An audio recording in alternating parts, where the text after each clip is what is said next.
นะโมตัสสะภะคะวะโตอะระหะโตสัมมาสัมพุทธัสสะนะโมตัสสะภะคะวะโตอะระหะโตสัมมาสัมพุทธัสสะพุทธังธัมมังสังฆังนัมมัสสามิ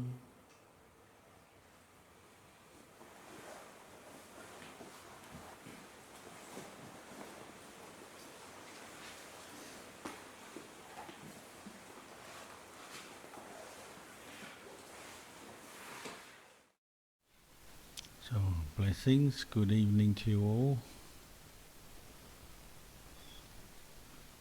Tonight we are here at Bodhipala Monastery, South Australia. And today is the observance day, the 8th moon day. So we call it the Dhamma Sawana day, a day to come together to listen, talk about the Dhamma, the truth. And we're sitting in this Dhamma hall, newly renovated Dhamma hall, which Ajahn Kalyano and the Sangha and lay community have spent the last 3 months or so renovating to make it a nice place for us all to be able to sit here tonight. A blessing for us all to have a convenient, comfortable place suitable for listening to Dhamma, practicing meditation, chanting as we've just done. I'm sitting, there's the Buddha statue behind me, I'm facing out towards the east. And because we're out of the town, Adelaide, you get a very beautiful sunrise here over the Adelaide Hills, which in the morning from where I'm sitting you'd see the sun arising, and then currently we're going to sunset, so that's behind me. We're facing east-west.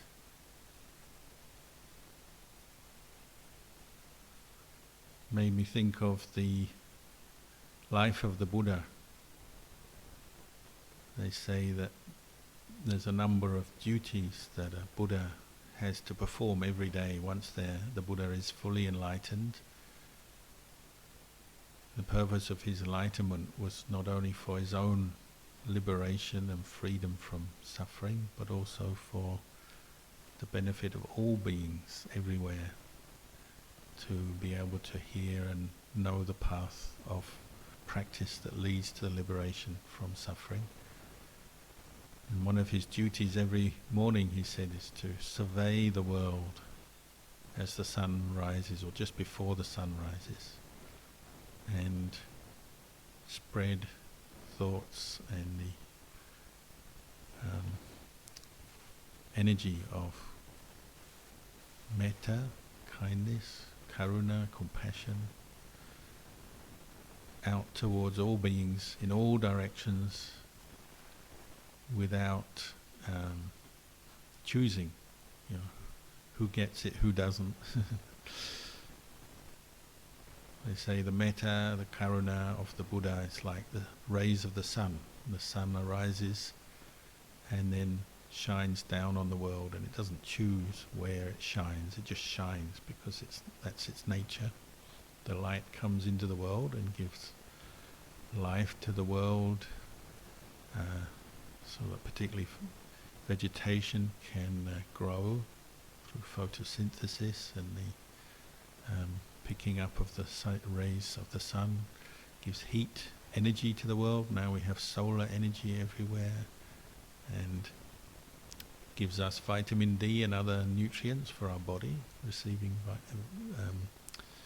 sunlight, which is good for our immune system and our basic health, well-being. But the rays of the sun don't choose where they fall, they just fall unless there's something blocking them, like a building or a mountain or something. The rays of the sun will just fall all over, everyone can benefit. And the compassion of the Buddha, we call it Mahakaruna, Mahakarunati Kuna, the great compassion of the Buddha alights on the world all over. So every morning the Buddha would survey the world to see who can receive the benefits of the Dhamma. The Dhamma are the teachings of the Buddha that point to the truth. And there's always somebody who maybe is ripe, their mind is ripe and ready to listen to Dhamma or to receive the goodness or the metta from the Buddha or words of wisdom from the Buddha. There's always somebody, at least one person, maybe many people, many beings around ripe and ready for the Dhamma. The Buddha would survey the world, and sometimes that would lead him to choose a direction to go on alms round, where he would go to collect food, because Buddhist monks go out every day to collect food. And this morning, the monks here, we went to Mount Pleasant Farmers Market, the local market, and received some food offerings.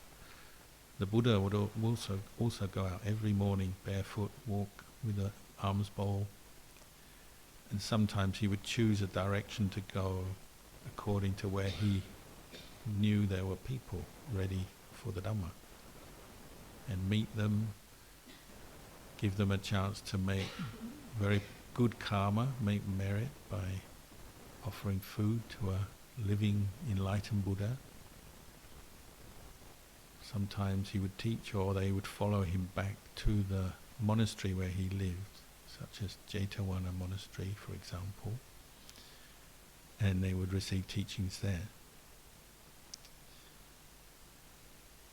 This is one of the special qualities of the Buddha, is that the compassion of the Buddha goes out and can help people who are ready to be helped, meaning they're open to the teachings, open to faith arising. They're just at the right point where if they hear a Buddha's words, they can maybe change the direction of their life for the better.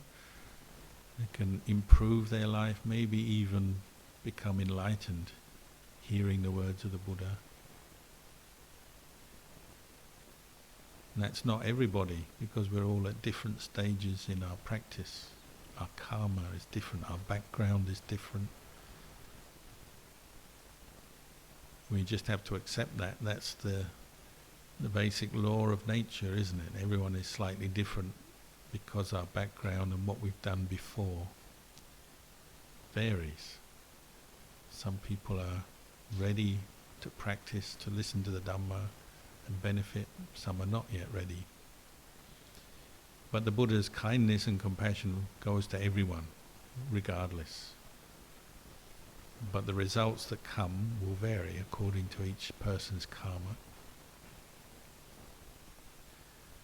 And so this monastery is like a little piece of the Buddha, the Buddha's energy, a place where the Buddhist teachings are practiced, and it's like a little oasis in this part of the world where for those who are ready and interested and have faith and interest, they can come and practice, learn the Buddhist teachings, practice them, draw inspiration, gain knowledge and understanding where they didn't have before.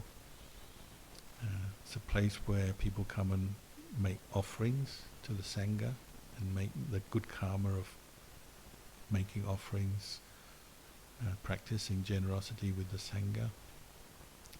Meet with what we say Kalyano Mitta, good friends and fellow practitioners.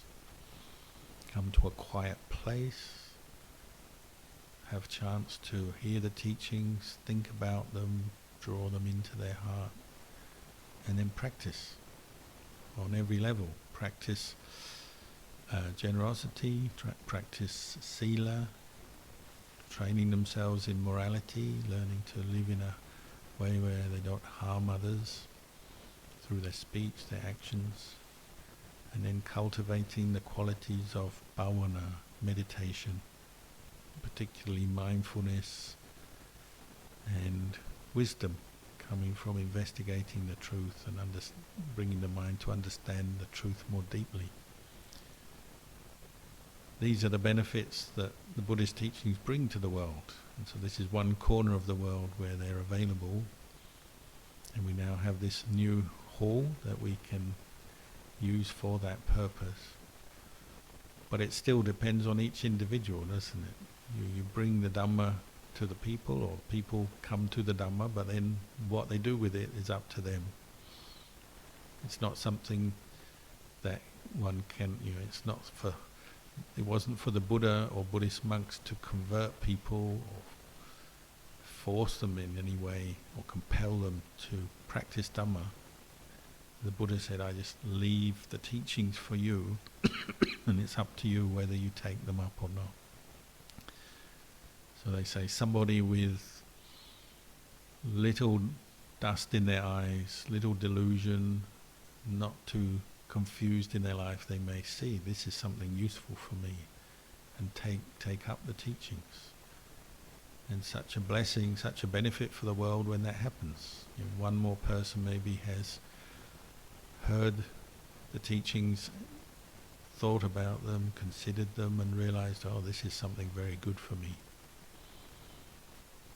In the time of the Buddha, it could be somebody very young, just a child, already has enough brightness and wisdom in their mind, their heart is open enough that they start to practice out of faith, maybe develop even states of samadhi, improve their mindfulness, maybe even practice vipassana. So in the time of the Buddha, children as young as 7 years old could become enlightened. Like the monk Venerable Sivali, he was 7 years old and out of faith was becoming a novice monk, having his head shaved and contemplating the impermanence of his own hair as it fell from his head as it was being shaved, falling to the ground, contemplating, hair is impermanent, this body is impermanent, what is impermanent, it's not correct to take as a self, to grasp it as self, because it's impermanent. And he became enlightened, listening or contemplating that experience of seeing his own hair fall to the ground. So even 7 years old, it's possible. Other people have to go through their life experience first, don't they? Many people, before they turn to the Dhamma or look for the Dhamma, they go through the ups and downs, the successes, the failures, the pain, the happiness of life, until they reach a point where they're looking for something more deep, perhaps. Often we go through life on a more superficial level. We grow up, look for pleasure and fun and success and happiness, material wealth, all the normal kind of pursuits of human beings, until at one point maybe we realize this is all still fairly superficial, it doesn't bring me any lasting happiness or deep happiness. And then that person maybe is ripe for the Dhamma, want to pursue the Dhamma on a deeper level. So the Buddha said people have different levels of faith. To practice what the Buddha taught, you need some faith, some confidence in the teachings that they're good for us. They can help us to improve our lives, to become more peaceful, more happy. You have to have some basic confidence, but people's level of confidence and faith varies. So some people's faith is like trees, very shallow roots, easily swayed. A tree with shallow roots is easily blown over. May not last very long. Some people's faith is like that. So they may be born into a Buddhist family, or they culturally receive some faith from other people, from their friends or the people around them. They may call themselves a Buddhist, but when the time comes, not ready to practice yet, not ready to really commit to the practice, or take refuge in Buddha Dhamma Sangha yet, maybe. So maybe they give up their interest in Buddhism altogether.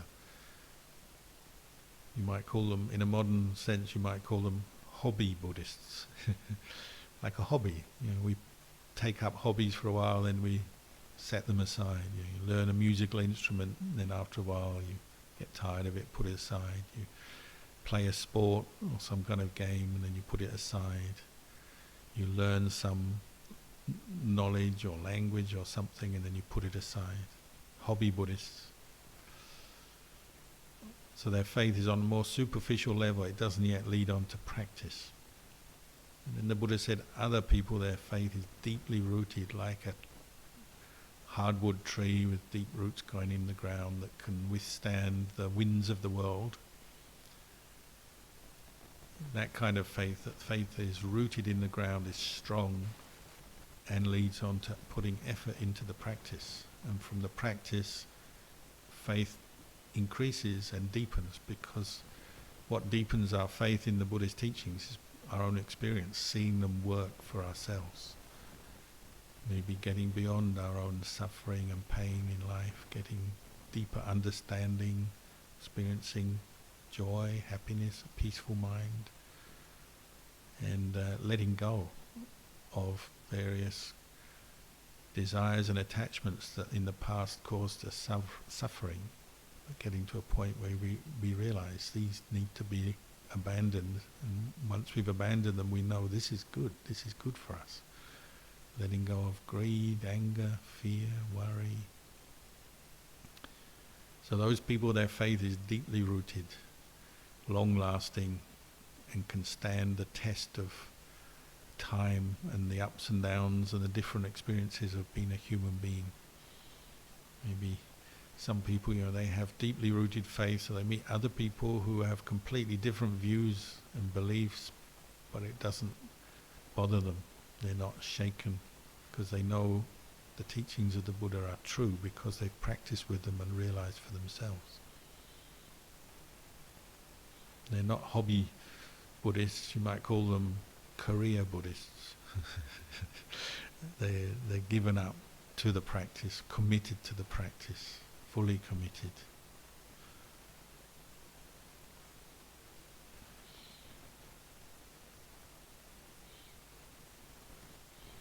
In Thailand, where I used to live, in the way Luang Por Chah talked about the training that deepens one's faith and brings one understanding.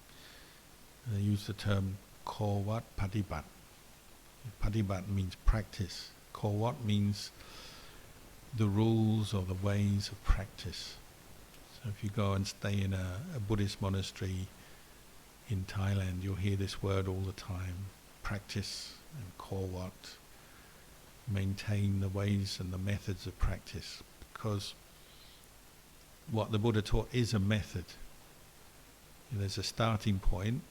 As human beings, we still have problems. We have suffering, we have pain, we have to deal with the physical difficulties of life, so we have physical pain and discomfort to deal with, and then we have the mental pain of a mind that's not yet peaceful and doesn't yet see the truth. So you need a method to deal with that, to get beyond the normal suffering of human experience to a point where you're not suffering. That method in Thai is called Kovat Padibat. It's the method of practice that you develop on an ongoing basis. So if you have some of this deeper faith, it leads on to putting effort into the practice, making it part of your life. So we have ways of training, ways and practices that we may take on every day. So one of them is, say, for example, the practice of generosity. You may in the beginning think that's just a kind of optional thing I do once in a while. I'll practice a bit of charity, go and help somebody, volunteer somewhere, offer something at a monastery or whatever. All of those are the practice of generosity, but in the beginning it may be something you just pick and choose according to your preferences, the time of year, the weather. Like in monasteries, the monks joke, they say on a cold, wet morning, nobody comes to offer food. If the sun is out, everybody's happy, then you get lots of people coming to offer food. What you might call fair weather Buddhists, fair weather practitioners, whether they practice generosity or not depends on maybe the weather or whether their friends are going or not. But somebody whose faith becomes more deeply rooted, they take it on as a practice, and they're learning every day to practice generosity in different ways. Not necessarily go into the monastery every day if that's not possible. In Buddhist countries, people will come out and maybe put food in the monk's bowl as they walk past the house every morning, almost without fail. If that's not possible, maybe people practice generosity in other ways, by volunteering or even just generosity in the family, doing things to help the family in a conscious way to train in the practice of generosity.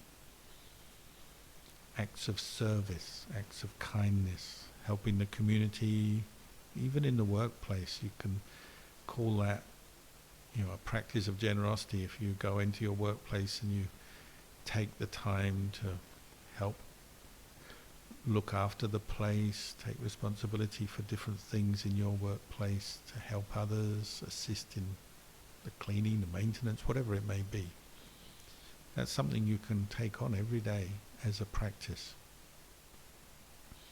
And if you think in one life we've got thousands and thousands of days, human life, 75 years, 25,000 days odd. That's a lot of days to practice generosity as a conscious choice to practice generosity in one way or another every day. Even like in Thailand where I used to live, people who are very poor farmers would come out every day and put at least a little spoonful of rice in your bowl. If somebody does that, brings them joy that day, I put a spoonful of rice in the monk's bowl, and then for thousands and thousands of days they're doing that through their life. Imagine what a practice, a strong practice that becomes. Repeated generosity, even the very small kind of generosity, when repeated over and over again, starts to gain some momentum, a very good feeling, good memory, and cultivates a very good attitude in our mind, which will come out in other ways.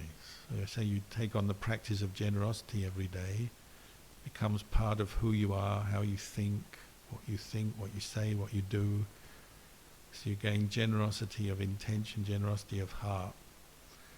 The actual way you practice it, will depend on the situations you're in. So maybe with a Buddhist monastery, or with a charity group, or a volunteer group, or with the family, but it becomes part of who you are and what you're practicing.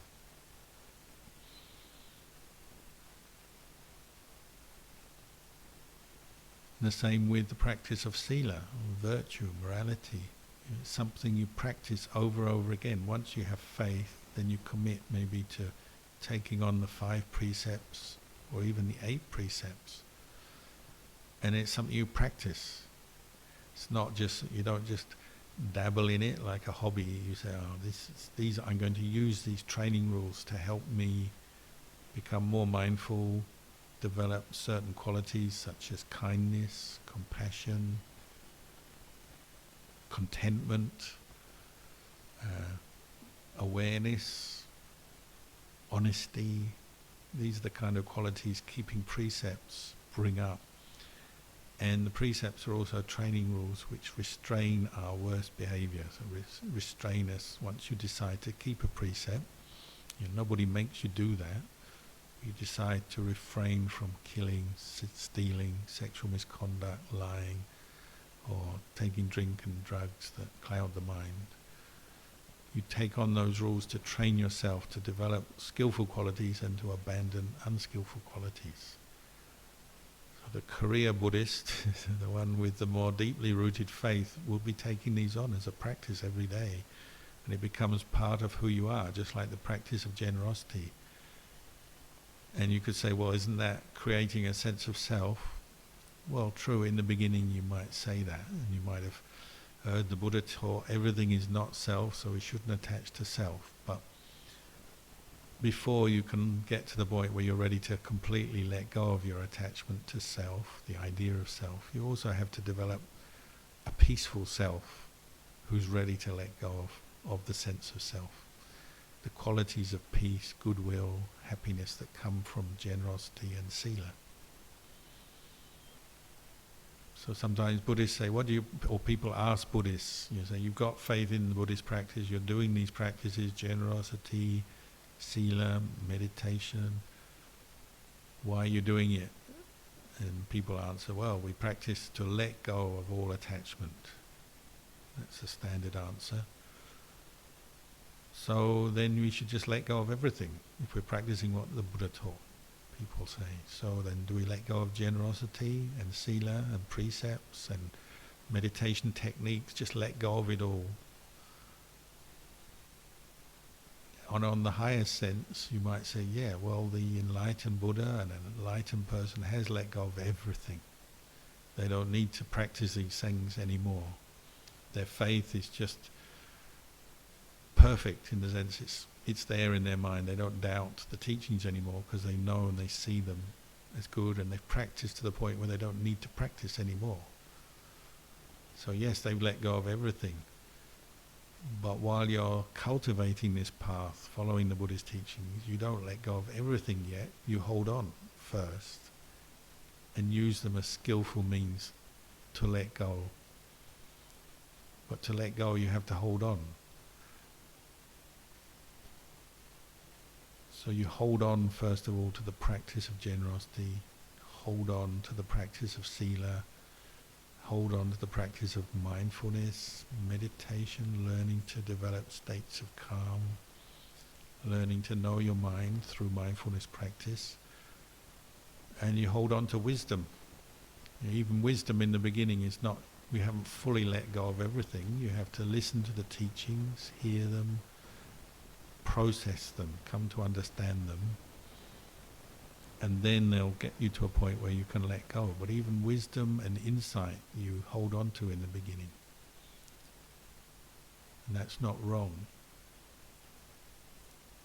So the path is what you're cultivating and holding on to. So the Buddha said it's like a raft or a pathway up a mountain. Whatever way you want to look at it, it's something that you use to get to a goal. The goal is complete freedom from suffering.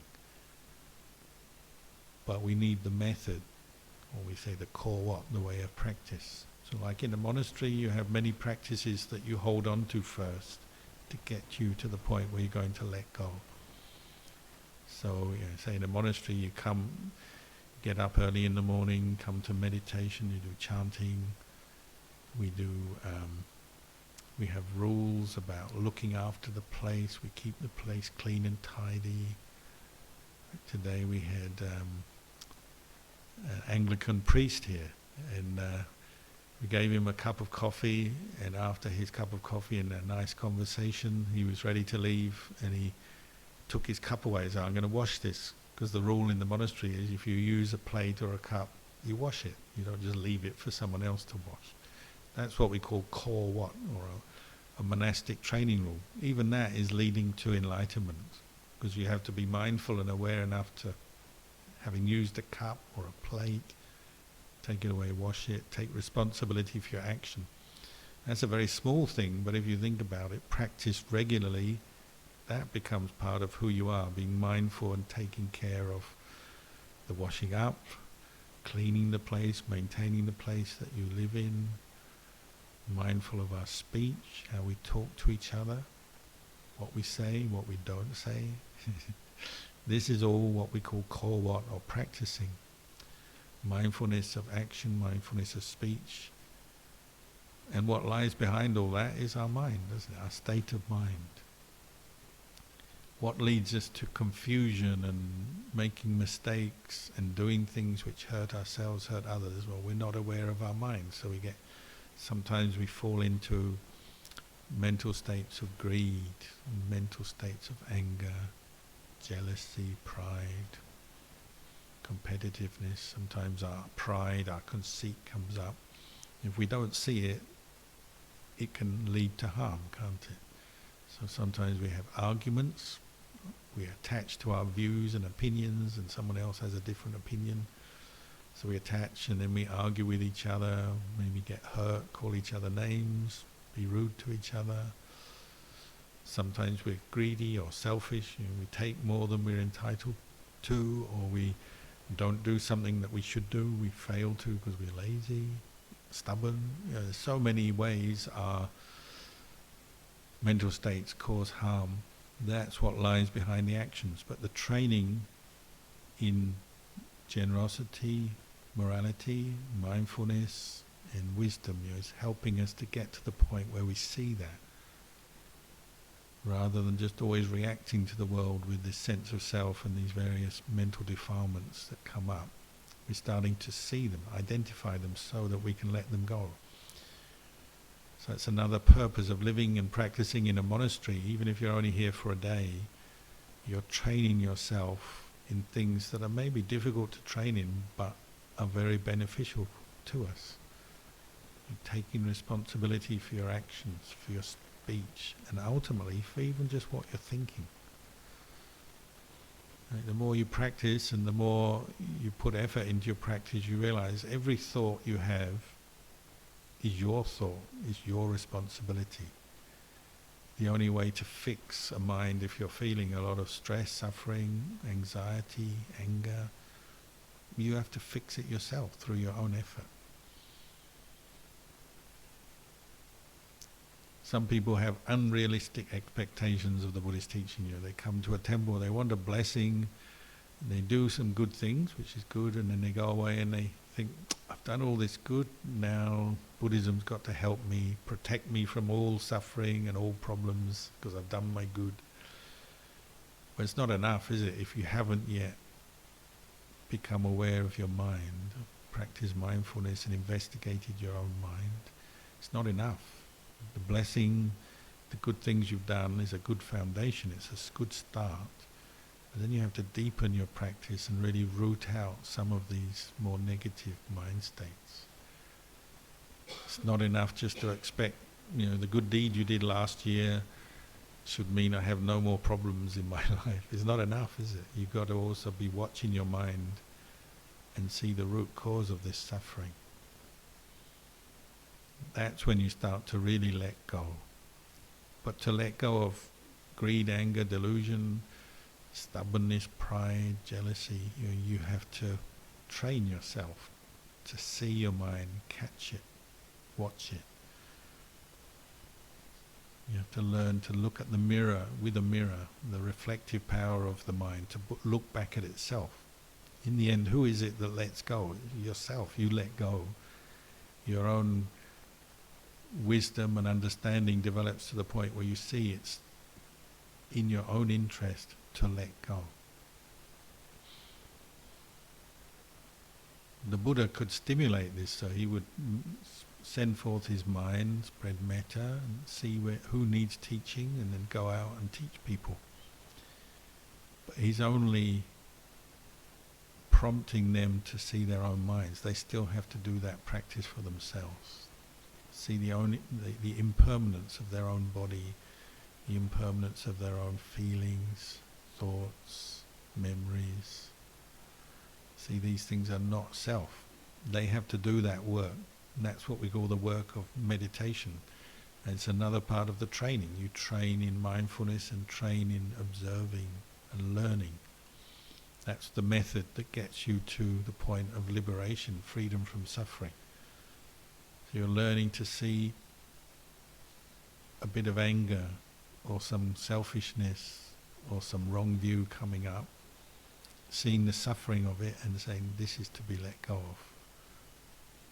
You have to do that. You take what the Buddha taught and then you practice with it. You do it, and if you've done it a few times and succeeded and you feel the happiness of letting go, then you get confidence and you want to do more and your faith deepens. Maybe get to the point one day where you have no more doubts. You just know this is the way to be happy in life. Observing the mind and letting go of greed, anger, delusion.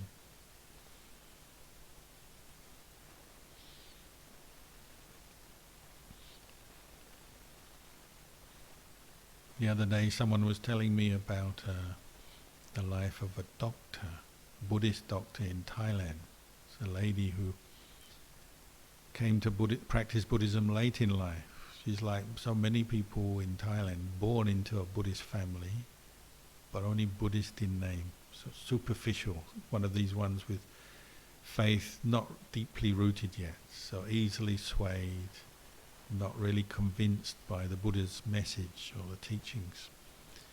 So she's surrounded by Buddhist temples and Buddhist practices, and she said once or twice a year, growing up, she'd follow her family or friends to the temple for a festival day or some ceremony, but not deeply inspired yet.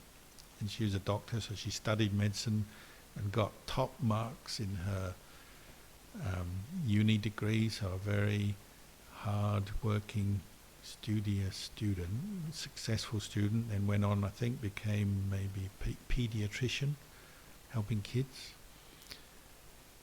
But she said in her younger years, all her faith was in science. You know, if you're a doctor and you study medicine, then you're going to believe in medical science, and you have your confidence there that medical science can solve every problem, cure every disease, fix everything.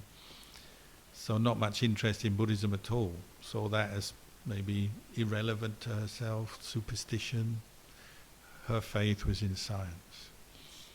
And she worked very hard, was successful as a doctor, became more established in her profession, so she had great confidence in her knowledge and skills and could do a lot of good, help people. And then when she had free time, she'd go out enjoying life. So if she had a free evening, she'd go out mostly with male doctors. Male doctors are all drinking. I don't know why, because they're doctors, they should know better. But a lot of doctors drink hard, party hard, I guess. They work hard, so they party hard. So she would party hard with the guys, drink a lot, drink too much, regularly get drunk, smoke cigarettes, party, stay out late, not get enough sleep. But when she was doing her doctor's duty, she was very good. So when you're young, you can get away with it. You know, it doesn't catch up with the body. Maybe you're stronger. So she could party hard and work hard. And then one day, as she's sort of getting older, she had experienced collapsed spine out of the blue. Experienced collapsed spine, and suddenly was thrown into terrible pain. Part of her spine was degenerating, and she had to stop work for a long time, stay in the hospital, and they're trying to do surgery on her spinal cord and various treatments and injections. She knew all the other doctors, so she was getting the top treatments available, but nothing was working, and the pain was terrible. So all she could take was painkillers to remove some of the pain, but they couldn't get rid of all the pain. And one day, one of the specialists on the spine and her particular problem told her, "Look, we'll carry on treating you, and maybe we can do something, but you're going to be like this for another 10 years, at least." And she could hardly move, terrible pain, couldn't work. And she said at that moment her heart dropped, and it's like at its lowest point in her life. And all her faith in the medical profession and science disappeared instantly, because she said, "Oh, all this study I've done and all my colleagues, they've got so much knowledge, they can't fix this. I'm going to be lying here in agony for another 10 years at least. What good is all this medical science?" And that was the moment she said, what else is there in life? Buddhism. And she had a friend who did practice Buddhism, practiced meditation, went to temples, listened to the Dhamma, had a lot of faith, more deeply rooted faith. And the friend said, "Why don't you learn some meditation? Now you really need it." So she did. She turned to Buddhism, back to Buddhism, but now she wanted to really learn what the Buddha taught. How to practice meditation, how to look after her mind, so that she could cope with this life-changing problem.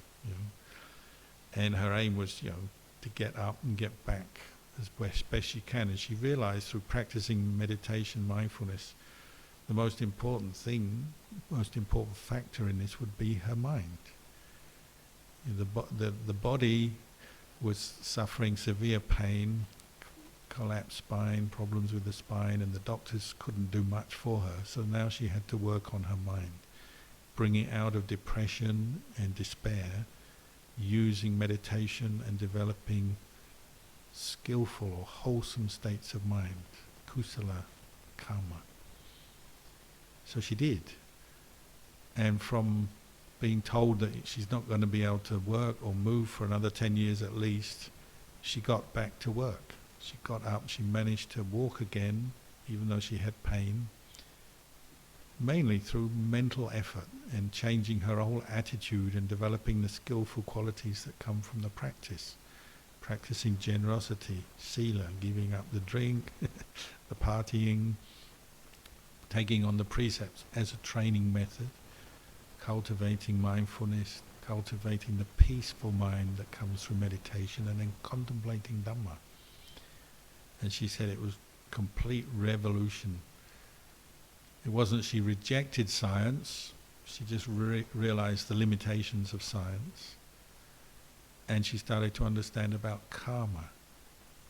And realizing this is karma. When you have a terrible illness or injury that comes your way out of the blue, this is karma, isn't it? But understanding it as karma already is a step in the right direction. It has its cause, this is a result. There's no one to blame, there's nobody to get angry with, you just have to see this is karma.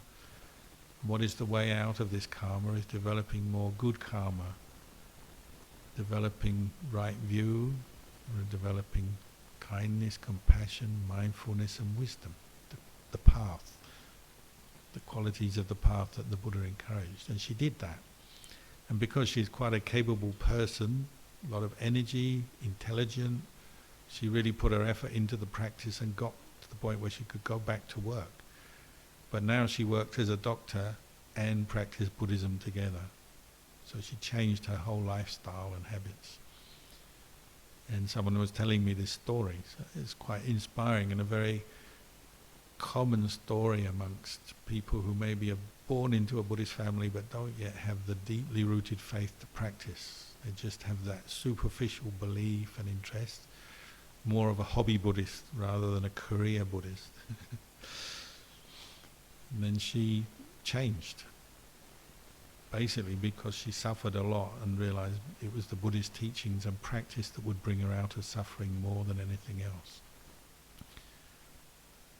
This is the way, if you really want to benefit from what the Buddha taught, you have to develop this kind of faith, a deeply rooted faith that leads you to face problems, learn from them, and cultivate the path, and develop these different ways and methods and practices that we call ko-wat, so developing a regular practice of generosity, a regular practice of virtue, sila, regular practice of mindfulness and meditation, regularly contemplating the Dhamma, taking responsibility for your own state of mind, your own life, rather than giving it up to some external authority, whether it's science or gods or the universe or anything.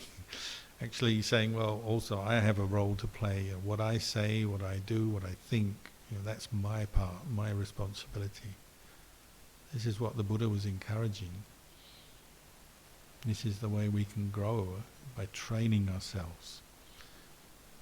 But this frightens some people, the thought of more training, because we go through a lot of training in life, don't we? Training in education, and then in our job maybe.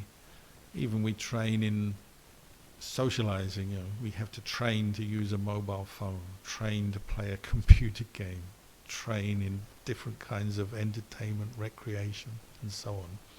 Life is full of training, so when you hear the word training in the practice of Buddhism, it sounds like one extra thing you've got to do. But you've got to stop and see this is a different kind of training.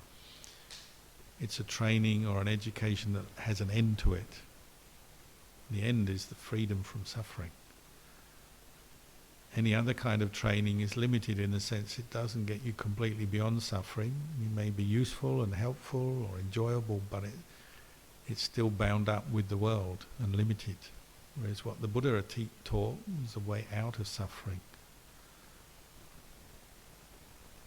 Something Ajahn Chah noticed when he went to the West, travelled out of Thailand to Europe, America. He said, in the West we're obsessed with knowledge and training to get knowledge, education, science, vocational training, whatever. That's what we hold as highest. But all the knowledge we have in the world, say from science, economics, geography, social sciences, whatever it is, it doesn't actually lead to the ending of suffering yet. It helps us to adjust and maybe improve the world in different ways, of course, but it doesn't lead to liberation from suffering. But the knowledge of the Buddha and this path of practice and training does lead to the end of suffering. That's why they call it a higher training. Adi sila sikha, adi jitta sikha, adi panya sikha is the higher training of sila, the higher training of the mind, higher training of wisdom, insight. Because it leads to the highest, freedom from all suffering, what we all aspire to. So this is a place of training. Your friends ask, what is a monastery? What happens there? Well, it's a place of training. Whether it's training in helping to clean the place, training in your speech, so that you don't hurt others with your words, hurt others with your actions. You train in non-violence, so we don't kill the mosquitoes and flies, we just tolerate them. And we train in mindfulness, and we train in insight. See the true nature of this body and mind, to know they're impermanent and they're not self.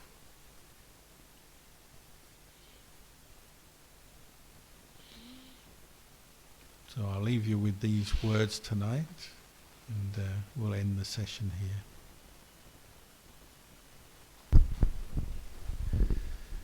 Antamayang uvatakatha sadhukarang tatamasi Satu, satu, satu, anamotami.